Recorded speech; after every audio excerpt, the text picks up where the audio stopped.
कि तोशाखाना से मुतालिक बात हो रही है, तो एहतशाम क्या नहीं शुरू दिन से इस केस पर नज़र रखे हुए हैं। एहतशाम क्या चल रहा है? अभी एक अदालत से दूसरी अदालत मुंतकिली हो रही है, एक तरफ इसे काबिल समात, दूसरी तरफ नाकाबिल समात करार देने से मुतालिक बातें हो रही है, तो चल क्या रहा है? देखिए, इस वक्त तो तोशाखाना केस का जो ट्रायल है वो बहुत तेज़ी से चल रहा है। पीर को इसकी आइंदा समात होगी। गुज़िश्ता रोज़ जो समात होनी थी उसमें इलेक्शन कमीशन के वकील अमजद परवेज़ पेश नहीं हो सके, जिस वजह से केस की समात मुलतवी करनी पड़ी। F8 से कचहरी अब G11 मुंतकिल हो रही है और वहीं आइंदा समात होगी।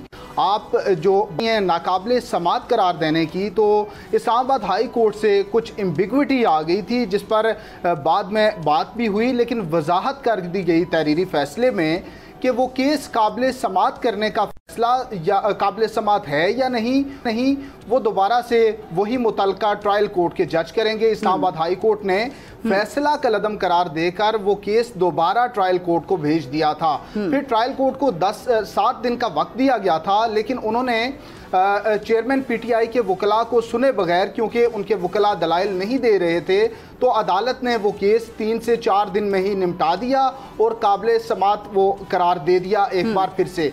उस फैसले के खिलाफ एक बार फिर से चेयरमैन पीटीआई ने इस्लामाबाद हाई कोर्ट में दरख्वास्त दायर की है, लेकिन वो दरख्वास्त उस पर अभी समात नहीं हो सकी। इस्लामाबाद हाई कोर्ट के चीफ जस्टिस आमिर फारूक ने उस दरख्वास्त को समात के लिए मुकर्रर किया।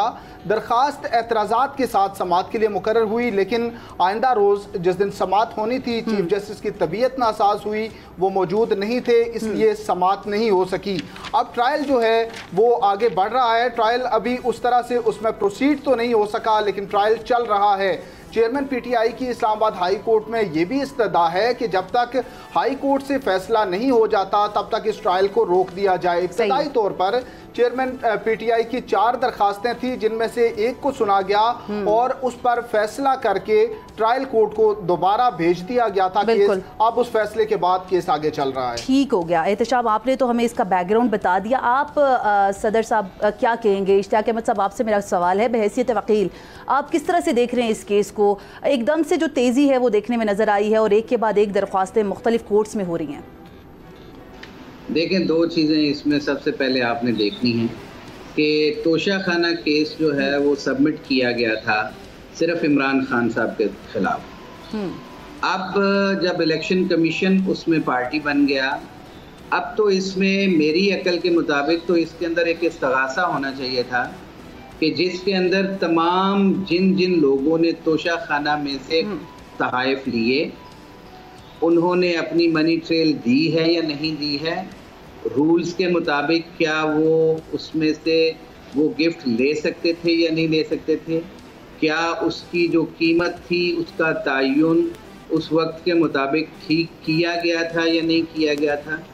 इसमें जितने एस्पेक्ट्स हैं उन सब को जब जक्स्टा पोजीशन पे रख के कोर्ट देखेगी तो फैसला तो कोर्ट को उस वक्त करना चाहिए। दूसरी जो इम्पोर्टेंट बात ये है कि इतनी जल्दी में जो भी फैसला होता है वो आइन और कानून के तकाज़ों के मुनाफी होता है। जब उनके वकला साहबान ने इन रिटर्न अपनी एडजर्नमेंट दी और कहा कि जी हमें इसमें बहस का मौका कल तक के लिए दे दिया जाए, बिल्कुल, तो इंसाफ के तकाजे यही हैं।